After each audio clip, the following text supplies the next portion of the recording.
lo pasti tahu nama orang-orang ini, Chef Arnold dan Raditya Dika.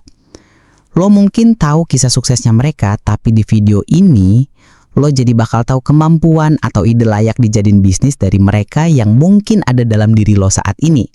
Dan tentunya bisa dikembangin. Gua di sini pakai grafik yang namanya pemetaan demand matrix. Orang kayak Raditya Dika dan Chef Arnold, mereka punya pemetaan demand matrixnya masing-masing. Pertama, si Raditya Dika. Dari segi kemampuan adalah manajemen dan strategi bisnis. Dari segi peminat adalah tinggi, banyak UMKM dan pebisnis pemula. Dari segi nilai adalah tinggi, strategi bisnis bernilai tinggi untuk orang yang ingin berkembang. Dari segi hasil adalah membangun bisnis fashion muslim dan platform edukasi bisnis yang sukses. Kedua, si Chef Arnold. Dari segi kemampuan adalah memasak dan komunikasi. Dari segi peminat adalah sangat tinggi, karena kuliner adalah kebutuhan dasar plus hiburan.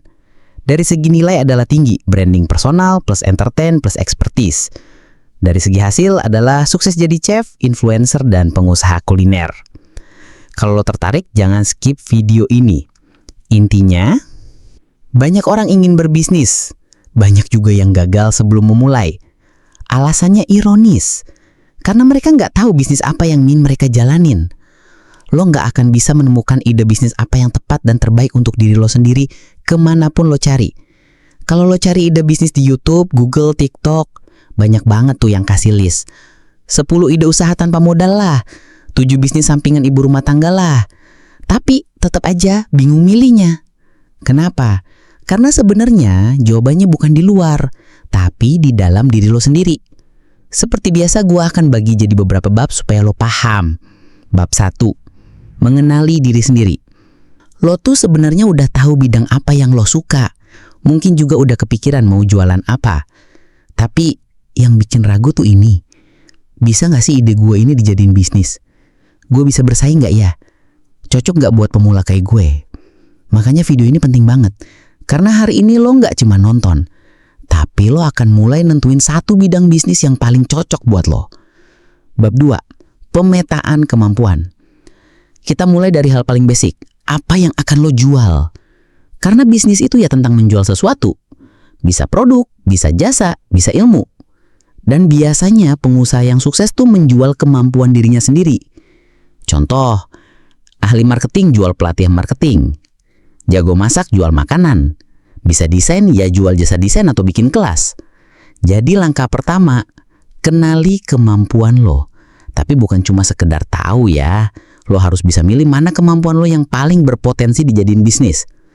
Langkah 1. Temukan 20 kemampuan lo. Sekarang ambil kertas dan tulis jawabannya dari 10 pertanyaan ini. 1. Orang sering minta bantuan apa ke lo? 2. Kursus apa yang pernah lo ikutin? 3. Orang sering muji lo soal apa? 4. Temen lo pernah kagum sama hal apa dari diri lo? 5. Lo pernah dapat pencapaian apa? 6. Skill apa yang pernah diminta temen lo buat diajarin? 7. Masalah hidup apa yang pernah lo lewatin? 8. Ilmu apa yang lo tahu tapi orang lain banyak belum tahu? 9. Hal apa yang bikin lo antusias? 10. Dari bisnis-bisnis yang lo lihat, mana yang menurut lo paling menarik? Gak usah buru-buru. Luangin waktu sejam. Atau sehari kalau perlu. Yang penting temukan 20 kemampuan pribadi lo. Dan jangan remehin hal yang terlihat sepele. Kadang tuh bisnis paling cuan tuh berawal dari hal yang dianggap konyol. Langkah kedua, cek di demand matrix. Sekarang lo udah punya 20 kemampuan. Tapi nggak semuanya bisa dijual. Nggak semua skill ada demandnya di pasar. Makanya kita petakan pakai yang namanya demand matrix. Horizontal itu seberapa banyak orang butuh. Vertikal itu seberapa tinggi nilainya. Contoh, gue jago bersihin sepatu. Sering dipuji karena sepatu gue selalu cling. Oke, berarti itu skill gue. Tapi kalau gue bikin jasa bersihin sepatu, kira-kira ada yang mau bayar nggak? Mungkin ada, tapi dikit banget. Artinya dia ada di kiri bawah. Sekarang contoh lain. Gue dulu gendut, tapi sekarang bisa nurunin berat badan. Berarti gue punya skill itu dong. Nah, banyak orang pengen bisa juga. Ini demand-nya tinggi dan nilainya juga tinggi. Berarti posisinya di kanan atas. Lo petain semua kemampuan lo kayak gitu. Dan pilih yang ada di kanan atas. Itulah yang paling ideal untuk dijadiin bisnis. Bab 3. Pastikan lo antusias. Tapi tunggu dulu.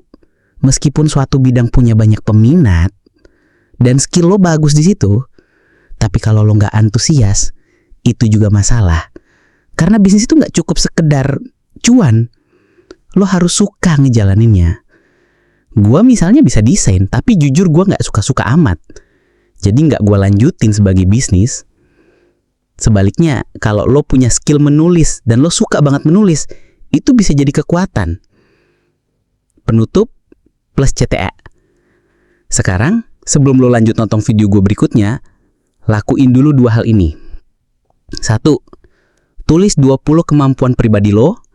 2. Petain semuanya di demand matrix. Habis itu, tonton video berikutnya karena gue akan bahas apa yang bisa lo jual dari kemampuan lo itu. Dan ingat, bisnis yang kuat dimulai dari logika yang tepat. Sampai jumpa di video berikutnya. Salam dari Bisnis Logi.